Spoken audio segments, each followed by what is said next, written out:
Salut à tous et bienvenue dans la deuxième vidéo de cette série dédiée à la modélisation structurelle sur Revit. Nous verrons ensemble comment modéliser les différents éléments structurels liés à notre projet, à savoir les poteaux, les poutres, les planchers et les semelles. Nous verrons aussi comment gérer le modèle analytique afin d'avoir un modèle physique et analytique cohérent. Sans plus tarder, nous allons commencer. Mais avant, nous tenons à vous remercier pour les mots d'encouragement et d'intérêt que vous avez portés à la première vidéo. Cela nous fait énormément plaisir et nous encourage à réaliser plus de vidéos dans ce sens.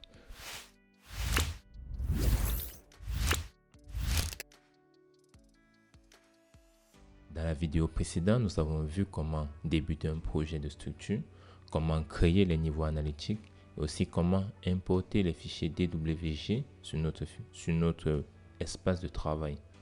Dans cette vidéo, nous verrons ensemble comment positionner les éléments structurants.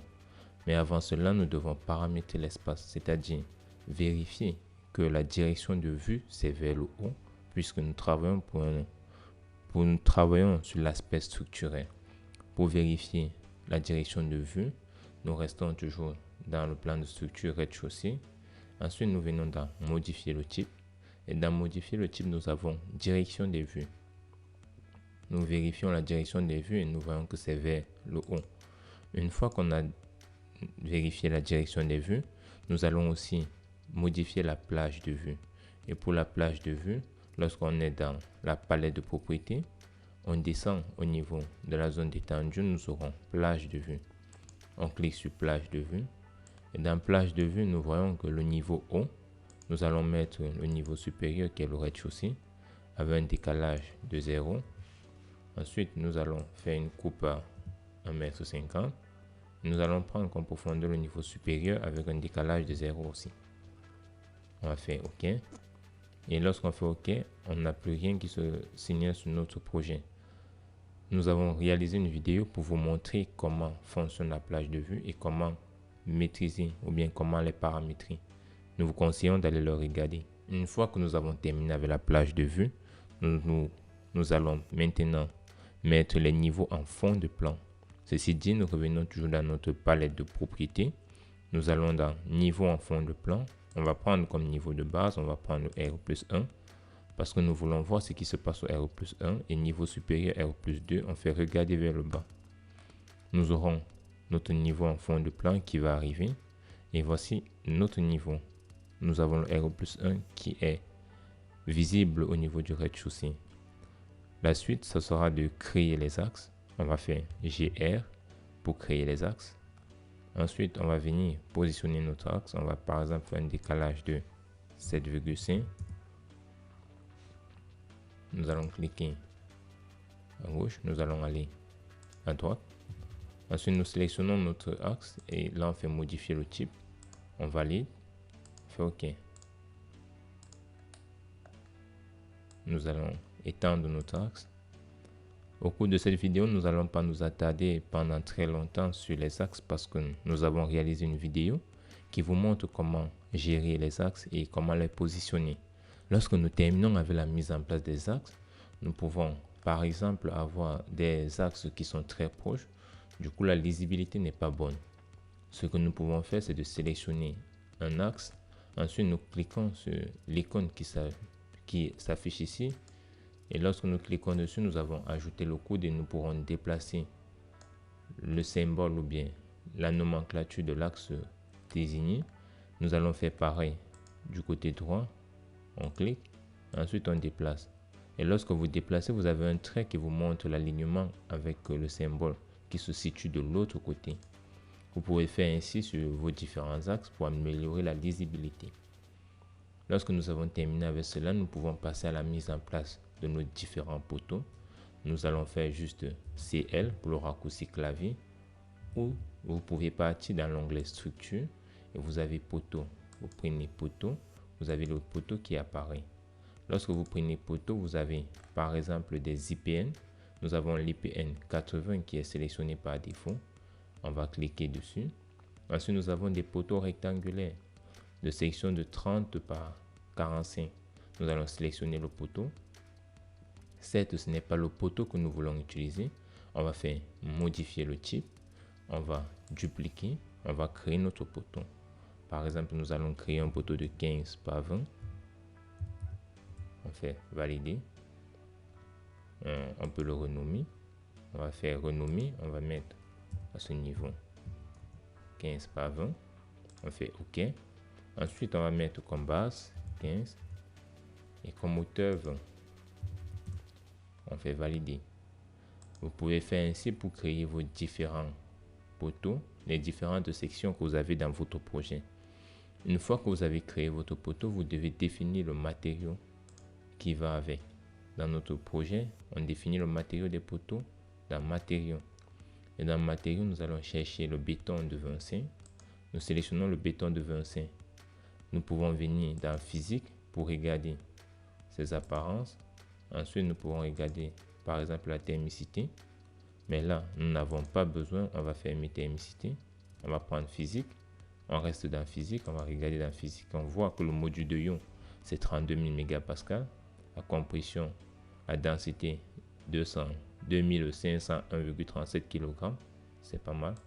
Maintenant, quand on vient dans béton, on voit bien que la compression du béton, c'est de 25 mégapascales. Et tout a été renseigné. Ceci est important parce que lorsqu'on va faire l'exportation vers un logiciel de calcul, on aura déjà des paramètres bien définis. Et cela entre dans la notion même du BIM. On va faire valider. On fait OK. Une fois que nous avons sélectionné le type de matériau que nous voulons, nous allons maintenant définir le sens dans quelle direction est-ce qu'on voudrait que notre poteau quitte.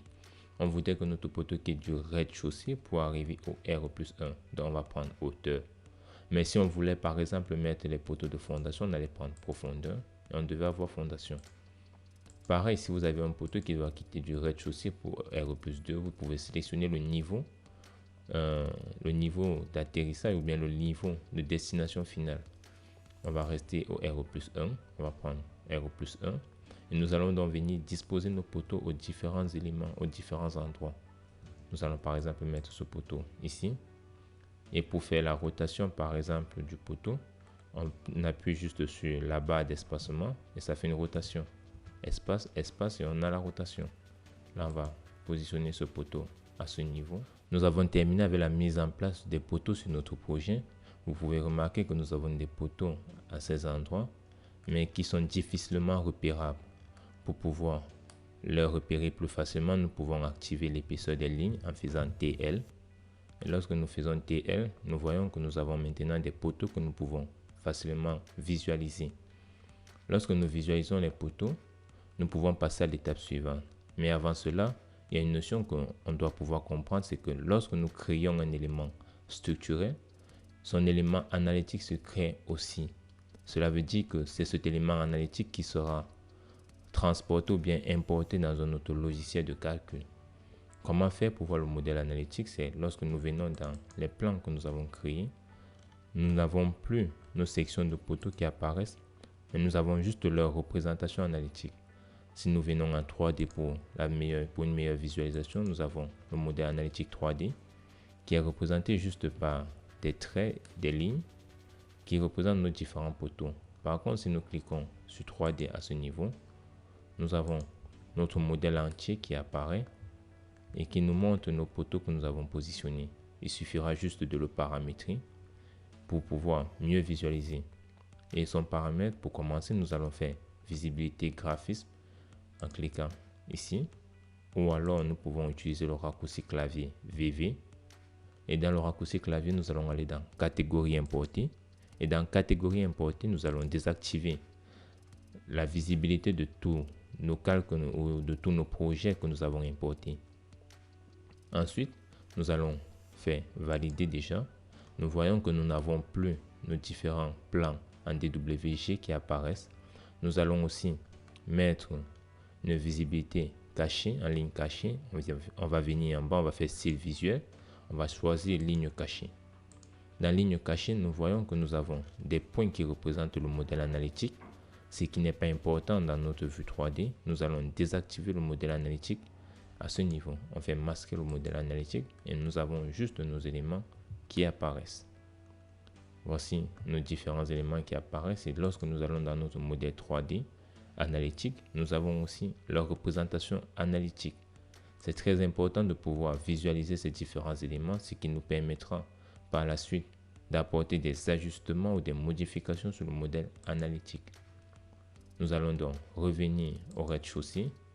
Nous allons faire une visualisation, un autre paramétrage de notre espace de travail. Nous allons déjà fermer le modèle analytique et le modèle 3D par exemple.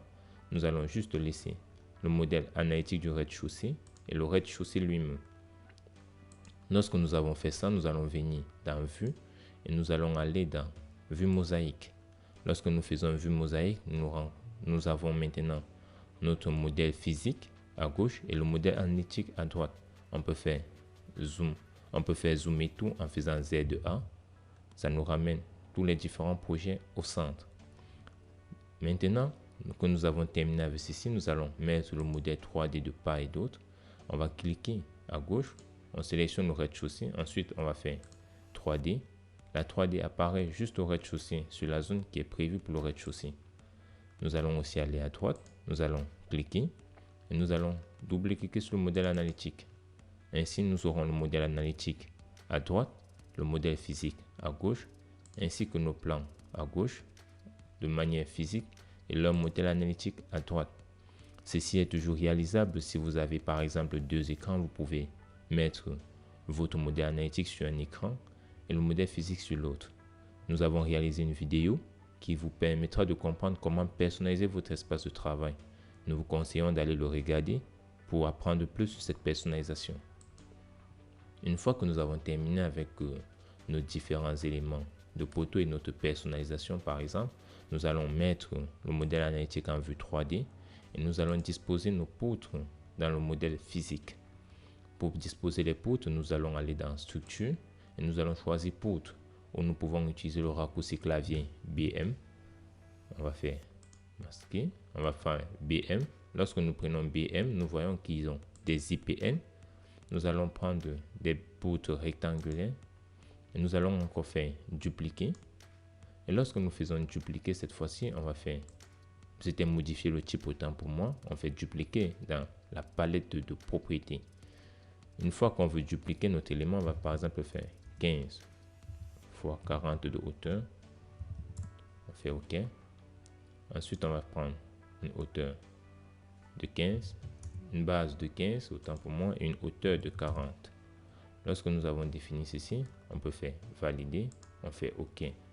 On va maintenant définir le matériau de notre objet. Nous pouvons regarder, nous voyons que c'est du béton roulé sur place gris qui ne correspond pas à notre matériau. Nous allons choisir notre matériau qui était du béton de 25, donc C2530. On fait valider. Une fois que nous avons validé, nous devons définir le plan de placement, c'est-à-dire à quel niveau au R+1. Nous allons prendre R+1. L'utilisation structurelle, nous allons le laisser automatique et nous allons garder le mode chiné. Nous allons donc maintenant disposer nos poutres. On prend notre poutre, on fait d'un point à un autre. Et si la poutre est continue, vous n'avez pas besoin de faire travée par travée, vous tracez juste une poutre continue. Le logiciel se chargera de mettre les appuis aux différents endroits où il y a une liaison entre une poutre et un poteau ou bien une liaison entre deux poutres. Ça fera un appui. Et on pourra choisir dans un robot qu'est-ce qui sera considéré comme appui ou pas. Donc nous faisons BM encore. Ensuite nous prenons. Là, nous continuons. Nous allons par exemple nous arrêter à ce niveau pour avoir un porte-à-faux. Nous pouvons regarder que sur notre modèle analytique, le modèle analytique se crée automatiquement chaque fois que nous importons une poutre. Nous avons le modèle analytique qui se crée en même temps. Donc nous allons revenir dans notre espace physique et nous allons mettre toutes les poutres de ce projet. Lorsque nous terminons avec la réalisation des poutres de notre plancher au rez-de-chaussée, nous pouvons avoir le résultat analytique à notre droite et sur la vue en plan. Nous allons aller en vue 3D sur la vue en plan pour pouvoir visualiser à quoi ça va ressembler. Nous avons cette structure. Donc, il est question par exemple pour nous à ce niveau. Là, nous avons fait une erreur. Nous pouvons étendre cette poutre jusqu'à ce point. Nous allons déjà supprimer la poutre que nous avons créée à ce niveau. Ensuite, nous allons prendre notre poutre.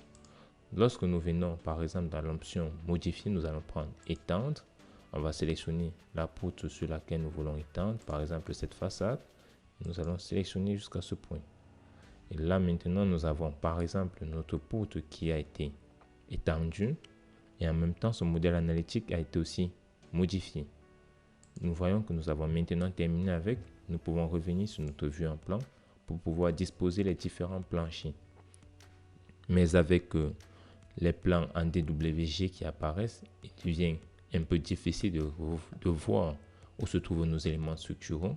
Ce que nous allons faire, c'est de revenir encore dans notre palette de propriétés. Nous allons désactiver le fond de plan. On va faire aucun. On va faire OK. Lorsque nous prenons, nous avons maintenant notre élément structurel, notre ossature qui apparaît sans souci. Nous allons maintenant placer les différents planchers. Nous venons dans structure, nous prenons sol. Et lorsqu'on choisit sol, on a un sol générique avec 25. On va prendre un béton. On va par exemple prendre le sol générique. Arrivant, on va venir prendre là. On va faire plancher de 20. Plancher 20 cm, on fait OK. Ensuite, on va venir dans structure pour modifier l'épaisseur. Dans structure, on va prendre de l'épaisseur, c'est 20 cm. Le matériau, on sélectionne le matériau ici. On va venir prendre notre béton de 25, on va faire OK. Ensuite, ça reste toujours dans l'ossature, on va faire OK. Là, nous avons terminé, on fait OK parce que maintenant l'épaisseur c'est 20 cm et le modèle structurel a été paramétré, on fait OK. Une fois que l'on a fini avec le paramétrage de notre plancher, nous devons maintenant définir les différentes zones. Et pour cela, nous allons prendre trait et nous allons dessiner les lignes de contour. Il est question ici de dessiner les lignes de contour de chaque élément, c'est-à-dire de chaque panneau. Nous allons prendre cette partie, nous allons dessiner là, nous allons terminer. Lorsque nous avons terminé, on a terminé avec le contour de notre plancher. Ça, c'est de 1. Maintenant, on doit définir le sens de portée. Pour définir le sens de portée est défini par les deux traits que nous voyons à ce niveau. Cela veut dire que notre sens de portée sera dans ce sens. On peut valider, on dit OK. Et lorsque l'on valide, on voit qu'on a le sens de portée qui apparaît avec cette flèche. La partie pleine nous montre le sens de portée, la partie vide, le sens non porteur.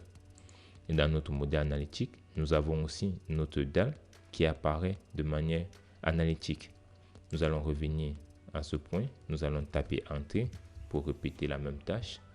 Ensuite, nous allons prendre plutôt rectangle parce que nous avons des éléments rectangulaires. Nous allons prendre rectangle, nous cliquons d'un point à un autre. Nous allons prendre toute cette zone et nous voyons que là, maintenant le sens de portée est du mauvais côté. Nous allons venir prendre sens de portée. Nous allons choisir le bon côté dans le bon sens. On fait valider. Nous avons notre sens de portée qui a été créé. Nous allons faire ainsi pour toutes les différentes parties de notre plancher. Nous avons terminé avec la mise en place de nos planchers. Nous pouvons aller sur la vue 3D pour vérifier. Et lorsque nous nous mettons sur la vue 3D, nous voyons que nous avons nos différents planchers qui sont positionnés aux endroits. Une autre étape, c'est de pouvoir vérifier que le modèle physique est conforme au modèle analytique. Par exemple, il y a une erreur qui s'est produite, mais si vous n'êtes pas attentif, vous n'allez pas voir. C'est de voir que ici, nous avons par exemple ce modèle analytique qui ne ferme pas toute la zone, alors que dans le modèle physique, nous avons un plancher qui arrive jusqu'au bout. Et lorsque nous partons au plancher, au rez-de-chaussée, nous voyons qu'effectivement, nous avons dessiné un plancher qui fermait toute la zone. Alors, si nous revenons en 3D, c'est OK. Mais dans notre modèle analytique, il n'arrive pas à l'extrémité. Comment résoudre ce problème? Nous allons sélectionner par exemple notre dalle analytique. Nous allons venir dans détection, alignement horizontal des bords. On va prendre au lieu de détection automatique, nous allons faire projection. Et lorsque nous faisons projection, il s'aligne automatiquement. Là maintenant, notre modèle analytique est OK. Nous devons réaliser souvent et nous devons faire très attention lorsque on voudrait déjà réaliser un modèle qu'on va exporter dans un logiciel de calcul. Parce qu'à la fin, ce qui est importé dans le logiciel de calcul, c'est le modèle analytique. Ce n'est pas le modèle physique que nous avons dessiné. Donc, notre modèle physique peut être correct, mais le modèle analytique, lui, il est erroné. Et du coup, on aura des calculs erronés à la fin. Si vous avez aimé la vidéo, n'hésitez pas à liker, à partager, à vous abonner sur la chaîne si ce n'est pas encore fait. Et nous vous invitons à visiter notre page Tipeee pour nous encourager. En attendant, nous vous donnons rendez-vous dans la prochaine vidéo.